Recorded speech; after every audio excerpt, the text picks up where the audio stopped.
Ayan, good evening po. Today is July 18. It's a Friday and ang pinaka-paboritong araw po natin sa isang linggo, yung Friday kasi syempre naman lalo na Friday night kasi tomorrow is a Saturday and the next day is Sunday, weekends din po ang ating pahinga.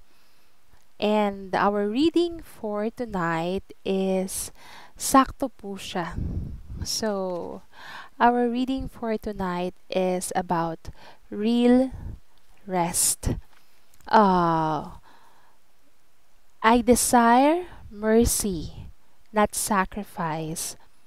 That is Matthew 12, verse 7. Let us read our article. Feeling tired? Then maybe you really are. As a stay at home mom, I lose patience doing my daily pile of tasks. Add to that managing two toddlers.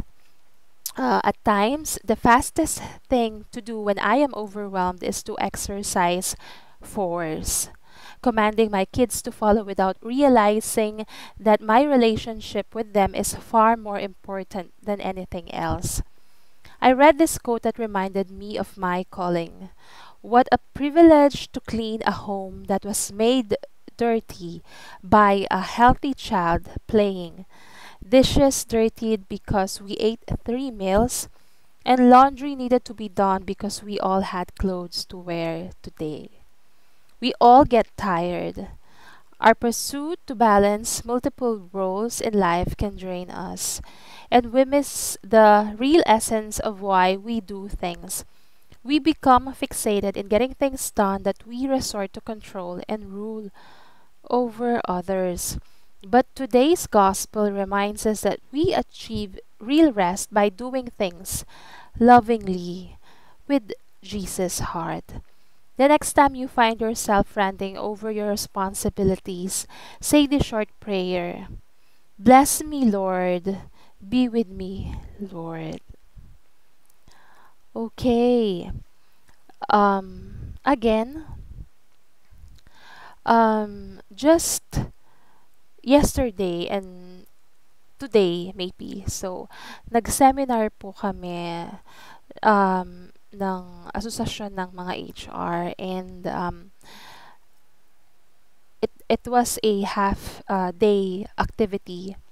In pagbalik ng office, again, I was overwhelmed with the amount of paperworks, the tasks that are lined up na kailangang tapusin. So, nandyan yung kailangang matapos yung mga appointments ng mga coterminous kasi po nag-start na naman ang new term ni Mayor.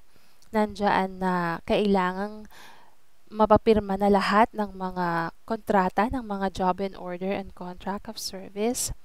Nandyan yung pag-fill up ng mga elective local officials personal data sheet na require ng DILG. Nandiyaang yung mga queries ng Land Bank para sa account opening ng mga bagong halal and yung mga newly appointed na empleyado. Yun pa, yung mga papers ng newly appointed empleyado na kailangan i-submit sa civil service. And the list goes a long way na nakausap ko yung DILG officer na merong kailangang ayusing isang dokumento, merong kailangang i-upload, may kailangang sagutan. So, nakaupo ako doon. Kausap ko po yung aming DILG officer nagkukwentuhan kami. Marami kang ginagawa, sabi niya. Kasi sumaglit ako sa opisina niya to discuss some things. And sinabi niya, medyo nakapag-open ako sa kanya. Nung hindi pa po ako HR and I was the assistant of the HR back then, after ng meeting namin ng council ng mga HR, umuwi na po kami kasi parang it's a whole day and actually it's more than half day kasi we would take the lunch doon sa LGU host kung saan ang aming meeting, and then we would still spend some time doon kung meron pang mga discussion. So it's technically not half day. So meron pang ilang oras after that. But after po noon is umuwi na kami ng boss kong HR noon. Kung kailan ako na yung HR, parang hindi ko ma-practice yung ganong kaugalian.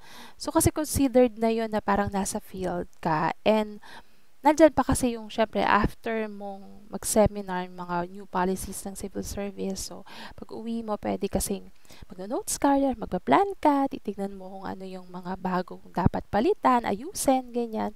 Pero ako, sabi ko nga sa kanya, nung ako na yung naging HR, kailangan ko pang bumalik sa opisina. And parang, kasi yung biyahe pa lang medyo pagod na siya no? Pero, yun nga, dahil may mga responsibilities. And then pagbalik ko sa opisina, I had to attend to these paperworks na minsan parang gusto kong, 2:30 na, gusto ko nang magpahinga. I'm so tired sa biyahe.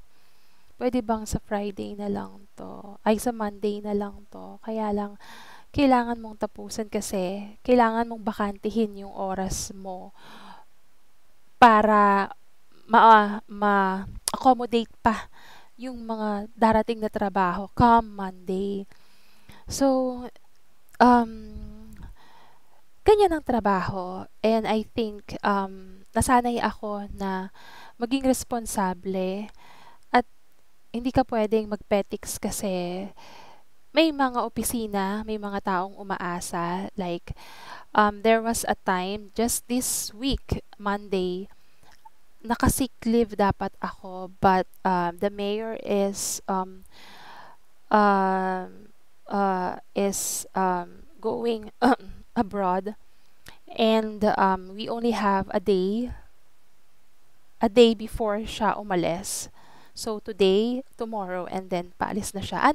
Today and then bukas ng gabi paalis na siya. So we have a very short time na lang para i-finalize yung uh,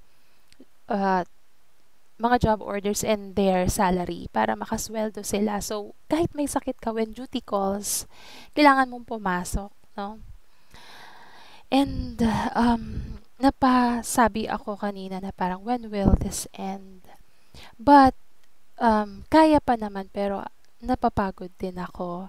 Siguro normal lang na mapagod kasi tao tayo Sino ba naman ang hindi napapagod, no?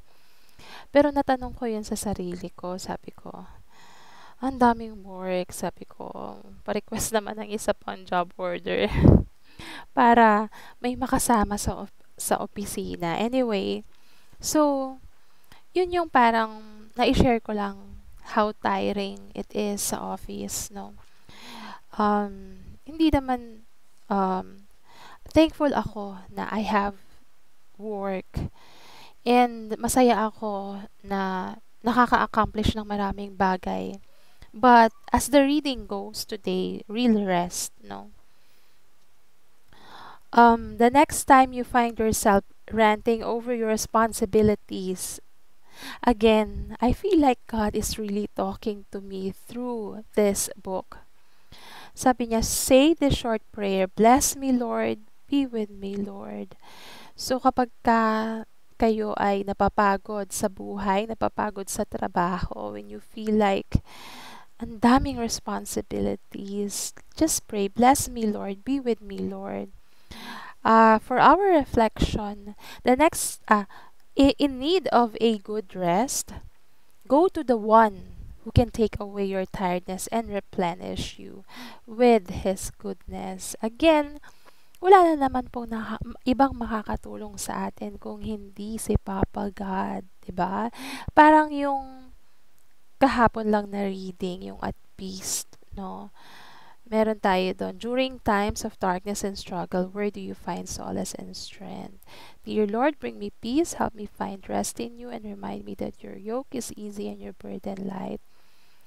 Parang magkapatid yung kahapon at yung ngayon. So, I find peace, sabi ko nga sa church. Kayo, saan kayo nakaka-find ng peace? Others siguro magte-travel, be with nature, Doon sila nakakakita ng peace. So, hanapin ninyo yung peace at syempre doon yun kay God. Doon kayo makakakita ng real rest. For our prayer, Lord, be with me in this journey as I find real rest in your love and mercy. For today, brothers and sisters, life can be really, really tiring. Even my kids, no, kapag uuwi sila, parang ayoko na. Dami-daming uh, homework, sabi ng panganay ko. Kasi sa STE siya and magre-review pa, ganito, ganyan. Nakikita ko talaga yung minsan nasa stress sila sa work, no? Even yung mga bata, yung mga kaibigan, mga kamag-anak na parang mabigat yung pinagdadaanan. But um, isa lang naman po yung paghuhugutan natin ng rest talaga, and we can talk to God, we can visit sa kanyang bahay, no? Mag-pray lang tayo sa kanya na dito sa journey natin dito sa mundong ibabaw, despite gaano kahirap, nakakapagod yung araw-araw na pinagdadaanan natin, let us pray that we find real rest in His love and mercy. Okay lang naman mapagod. Pwede naman magpahinga. But after that, bangon ulit, fight, fight, fight ulit sa buhay, and lagi lamang find rest in His love. Um, Walang bayad ang magdasal, no? Sa halip ang pagdarasal, ito ay meron pang ibabalik sa atin, yun yung kapayapaan, and of course, yung maging malapit palalo kay Papa Jesus. So, just once again, learn to trust lang ang Panginoon. Wala naman talaga tayong ibang makakapitan. Wala tayong ibang maaasahan, kundi siya lamang. Okay? Happy weekend po sa inyong lahat. And see you again sa next reading po natin ng Didache. Good night.